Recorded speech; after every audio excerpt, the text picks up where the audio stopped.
Okay, so here's the deal. I was planning on doing a Do You Remember video on Darkened Sky, this weird GameCube game with Skittles as the source of all magic that I vaguely remembered playing once and then never again. And then I actually tried playing it again recently, which By the great rainbow, that, my strange young sapling, is a Skittles!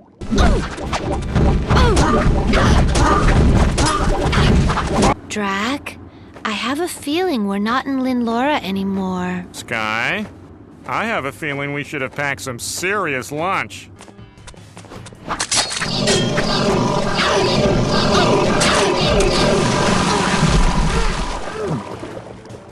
Long story short, I'd rather shit in my hand and then clap than suffer through any more of this. So instead, we're talking about one of my favorite anime from last year. Longtime viewers will know that while I like anime, I kind of fell off it for a while after the industry was flooded with the worst and weebiest garbage known to man, much of which came from the Isekai genre and its weird fixation on power fantasy involving slavery, misogyny, and main characters with the most noxious personalities ever put to screen. I have been getting back into it in large part thanks to shows like Freerun and Dungeon Meshi, both of which I'd made videos on in the past, but I struggled to find anything in 2025 that really grabbed me like they did. But then along came the most beautiful woman in a gorgeous crimson dress who had but one request. May I kindly knock the teeth out of this craven, two-faced bitch? Oh, thought I. Oh, I'm gonna fucking enjoy this. By the by, I will specifically be discussing the anime in this video. I will keep it mostly free of major spoilers, but if this looks like something you'd enjoy, then I highly recommend watching it yourself first. I'd also like to ask people to keep any manga spoilers out of the comments for the sake of other viewers who don't want to see them. Also rate, comment, subscribe, please and thank you. Alright, let's get going. May I ask for one final thing, is, no hyperbole, the single most fun anime I've watched in literal years, and the vast majority of the reason why comes down to the fact that the main character is a lovable fucking maniac whose entire raison d'etre is punching the fuck out of everyone who deserves it. This, dear viewers, is Scarlet L. Van Diemen, and she is our battle-mad protagonist for the evening. And while you may think that punching someone's teeth down their throat over what seems to be a quarrel over a boy is an overreaction, I can assure you that it is very not.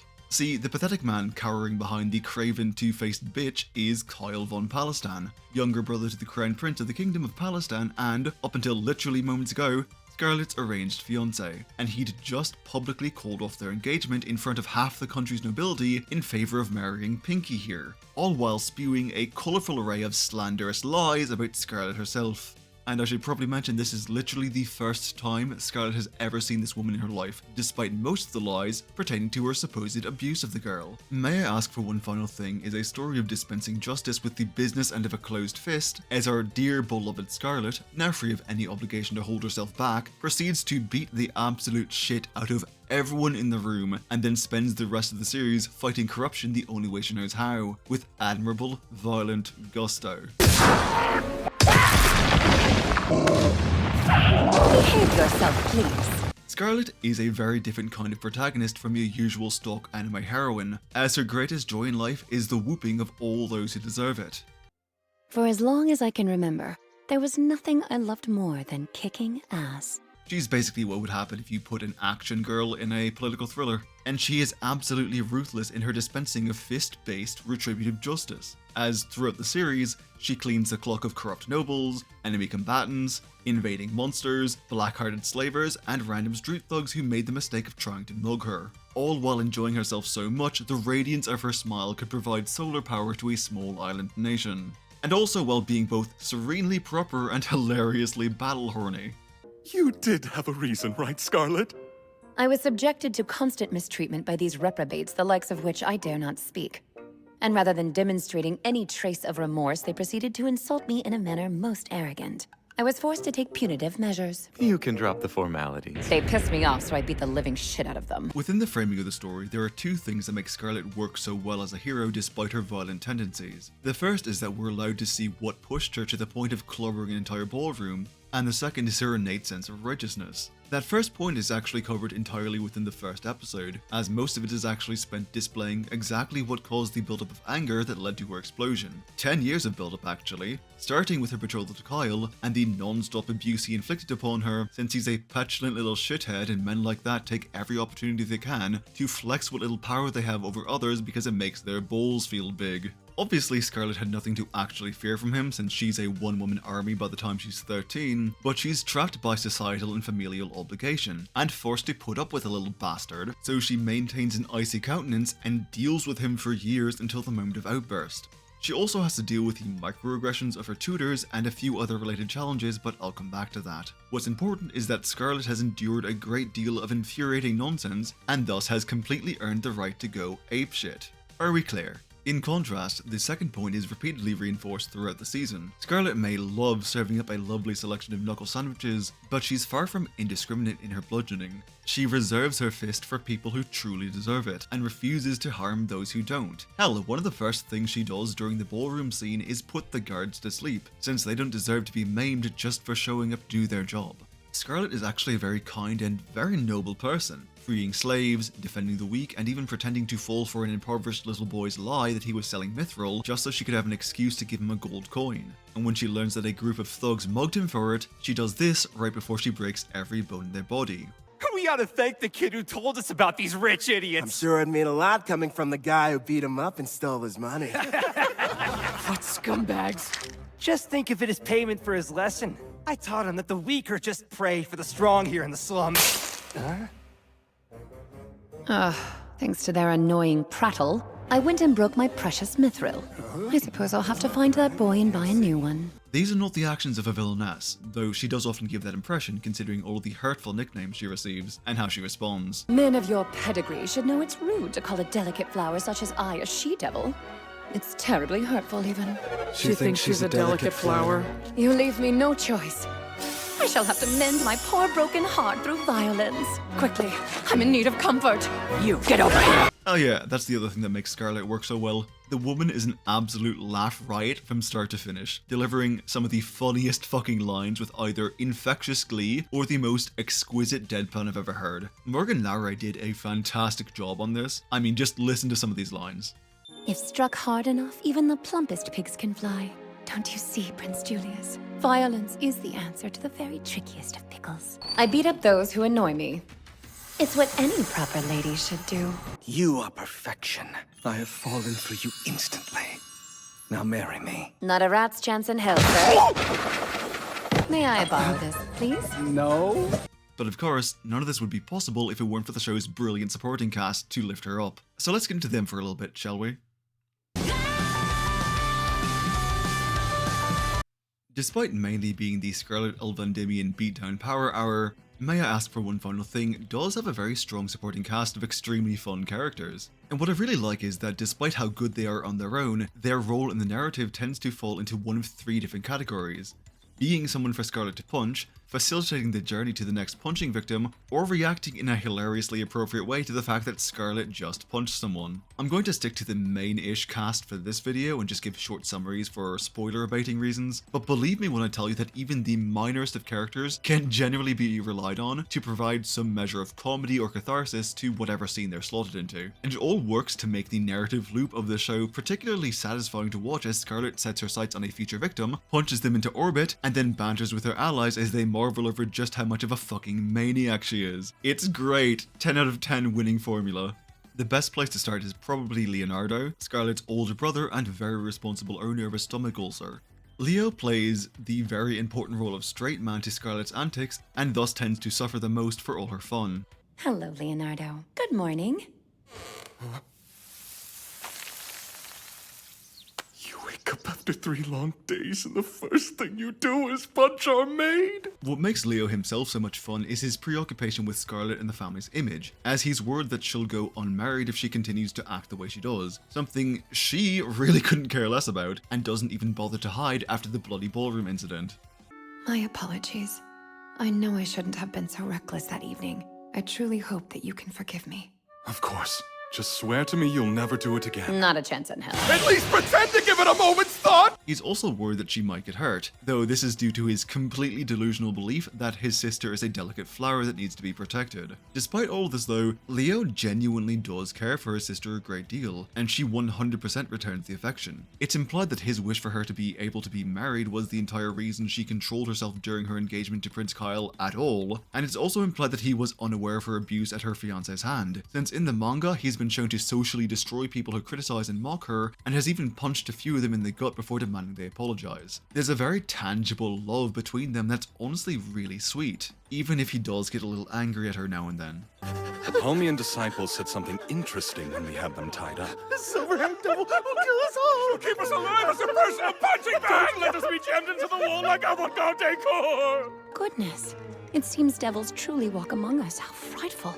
Silver hair is quite rare in our kingdom, Look you know. at that, it's almost lunchtime. Would you care for a cookie, brother? God, I love them. Next up is Crown Prince Julius, who serves as Scarlet's, well, I guess love interest, but it'd be more accurate to call him her sponsor, I suppose. Julius is an infuriating man who spends most of his screen time being a bastard for shits and giggles, but he's also dedicated to his role as future ruler and seeks to weed out the corruption in his kingdom, which is where Scarlet comes in. He knows he can basically just point her at any problem that comes their way and have it taken care of, so his job is basically just to provide her with a target and then stand back as she sorts things out MMA steel cage match style.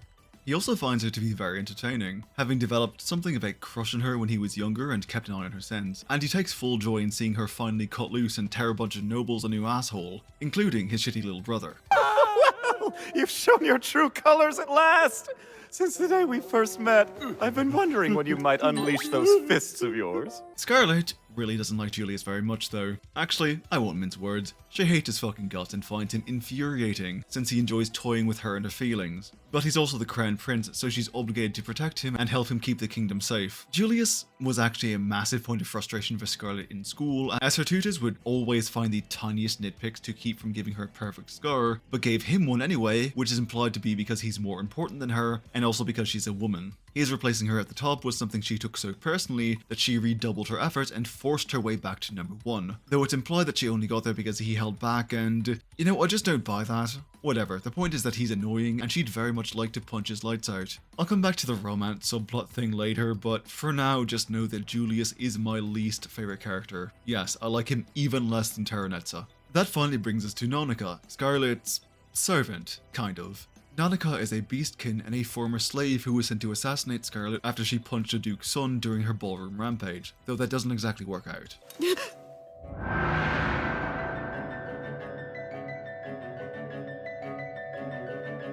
And who might you be, my dear? It doesn't matter! Time to die! Stop. You know you weren't supposed to point sharp knives at people, right? She then talks to him, removes his magical slave brand that forced him to follow orders, and earns his eternal devotion, especially after she made it her goal to rid the kingdom of any and all slavers, slave owners, and free all other slaves, which she does, much to Nonika's amazement. Nonika actually serves as the secondary straight man to Scarlet's antics, which is fitting because he's also kind of a little brother to her, though he takes her antics a little more in stride than Leo does, that's for sure. Alas, if we are forced to wait so long, I fear I won't be able to control my natural urges. Lucky for all of us, the auction is next week. I actually really like Nonika. His relationship with Scarlet is very cute, and he's equally as invested in pursuing justice as she is, enough to willingly allow himself to be rebranded so that they can infiltrate the slave auction and put an end to the country's slave trade once and for all. Scarlet also puts a great deal of faith in him, trusting him with important missions and even the safety of people she cares about. It's really sweet, and I like the dynamic a lot. Nonika's a really good boy. End of story. So that's the main character and core cast all wrapped up, and while I could leave the video here and just tell you to go watch the anime again, I should probably explain the title of the video. Anti-Isekai is quite a bold descriptor after all, but to do that, I'll need to break into major spoiler territory, so this is your last chance to go watch the anime and then come back if you're worried about that. For everyone else, let's get to talking about the themes, shall we? All of the traits that make Scarlet such a fun character are also the things that would make a bunch of angry weebs and men who don't shower likely to call her a Mary Sue. And that is entirely because she has all the same main character overpoweredness of any other modern male anime protagonist, but just so happens to be a woman. Scarlet is, canonically speaking, the most powerful woman in the world of her show. She's relentlessly strong even before she buffs her body with magic, can cast an array of powerful magic spells including healing, elemental mastery, and sleep magic strong enough to send entire groups of guards Betty by, and she has the single most broken and abusable blessing that exists. In the world of the show, each person is given the blessing of a god upon birth, and Scarlet was blessed by the god of time, Cronoa, allowing her to speed up, slow down, reverse, and even stop time at her leisure. This, along with every other thing she has going for her, makes her a match for any number of broken isekai protagonists in terms of power scaling. But Scarlet isn't an isekai protagonist. She's an anti-isekai protagonist, defending her home from an actually isekai character, Terranetza Hopkins. May I Ask for One Final Thing serves as a form of refutation of modern isekai, in part by giving us a female protagonist, but also by taking the time to deny many of the more problematic trends that have been popping up lately. It portrays slavery as unequivocally bad, and the heroes seek to fully abolish it instead of imparting the message that slavery is okay so long as the right people own slaves. It treats women as actual characters instead of pin-up dolls that only exist to thirst over the audience surrogate main character. There's no fucking incest of any kind, and I could keep listing things, but I think I've made my point. But the biggest way the show refutes the modern isekai is through the inclusion of Terranetza and what she represents. See, the main driving force behind the conflict of the season is that the goddess Palmia got possessively jealous of Cronoa giving his blessing out, and then isekaiing Terranetza to bring down the kingdom because he cares more for humanity than her. If you ask me, this goddess sounds like a real bitch. Bitch indeed. To this end, she isekai'd Pinky here and set her on the kingdom, and she chose the person most like her because Terranetza is a spiteful, self-centered bitch with a victim complex a mile long who was already a hateful fuck in her old life and has only become worse now that she has the power to back up her disgusting whims. She spends the entirety of the show sowing chaos by mind-controlling people, all while claiming she's the actual hero and trying to paint Scarlet as a villain. This right here, this is a representation of the kind of people who watch things like Rising of the Shield Hero or Redo of a Healer and see themselves in the nominal heroes of those disgusting messes they pass off as quality content and wish they could be reborn in another world where they'd finally get everything they think they deserve. Terranetza is just a mask-off version of these people, and the takeaway of her story is that people like that would be horrible for whatever hypothetical world they might be dropped into, because giving hateful shitheads power never ends well for anyone. You can look to current events in America for proof of that. But even outside of all that, May I Ask for One Final Thing offers a very different kind of power fantasy than your standard garbage isekai does. And make no mistake, this is very much a power fantasy. But instead of the fantasy being, what if I could make everyone I don't like suffer without repercussion and every woman I met wanted to jump my bones despite my noxiously toxic personality and lack of respect for them, it's, what if the corrupt and cruel were actually forced to face justice and societal problems had the appealingly simple solution of punching the right person, which is a lot more universal and a lot less disgusting. This is part of what makes May I Ask for One Final Thing so easy to recommend. It's pure fun, divorced from the worst trends that anime has to offer. And to be fair, it's far from perfect and I do have my complaints. The largest being that the relationship between Scarlet and Julius is supposed to be true love, but not only does it not feel like it, the show goes out of its way to demonstrate that Scarlet deserves and could do so much better that it's almost funny it expects me to believe that. But I am fully willing to accept this is solely a me thing, and it's a relatively small issue when put up against all the rest of the fun in the show. And there's a lot of fun to be had in this show, especially in watching Scarlet beat up absolute assholes. Shithead Evangelist, sent flying Team Rocket style. Corrupt Duke at a slave option, pummeled in slowdown to make it more satisfying. Dickhead who abuses slaves, launched through a wall and over the horizon. Giant Orc, head exploded. And that's not even mentioning Scarlet's tussle with the single most down bad simp in the history of anime. A man I'm honestly equal parts impressed by and embarrassed for. Not only did you decline my proposal with a fist to my face, you knocked out my Dragon Rex with a single strike. I've fallen even harder! Come join me! Oh dear, did my punch damage his brain? I offer courtship, Scarlet! You may kindly withdraw it. Your eyes are like sapphires, beautiful enough to adorn the finest jewelry the world has ever seen! Actually, Allflame here offers a unique challenge to Scarlet. The people of his country venerate strength and a warrior spirit above all else, and her violent tendencies are supremely appealing to them, which means that her normal tactics for getting rid of people won't work. The more violent she gets, the more she becomes their ideal woman, which is such a great twist, and it's hilarious when she realizes that she's the only sane woman in this pack of clowns. She greets him with dragon's breath. Now that is true love. He tamed himself a real dragon of a bride! Dearest brother, I have arrived in a strange land full of veritable lunatics. Send help immediately. It's interactions like this that just really make the anime for me. Anyway, to try to wrangle a conclusion out of this messy love letter of a video, go watch the anime. It's a fun time, and it'll likely bring you some joy in the dark winter months. I've been writing real slow, thanks for watching.